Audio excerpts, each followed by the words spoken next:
100 টাকার মধ্যে 98 টাকাই মালিকের পকেটে গিয়েছে, আর 2 টাকা হলো শ্রমিকের পকেটে গিয়েছে। আমরা এমন বৈষম্যমূলক রাষ্ট্র আর চাই না। এই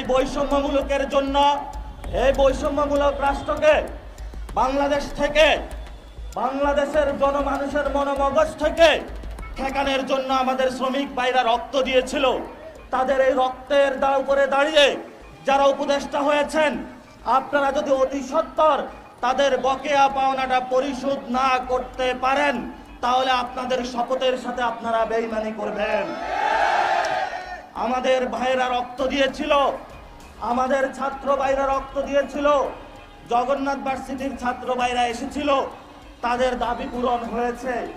অথচ এই শ্রমিক ভাইরা এখানে 2 মাস রাজপথে বসে আছে, সরকারের কোনো মহল তাদের দিকে তাকানোর সুযোগ নাই। এ কেমন রাষ্ট্র?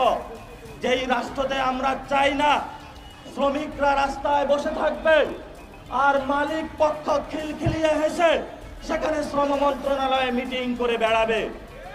এই যে উপরে একটা ভবন রয়েছে, এই ভবনের প্রত্যেকটি ফ্লোরে এসি রুমে বসে তারা উপর থেকে নিচে আপনাদের দিকে তাকিয়ে আছে।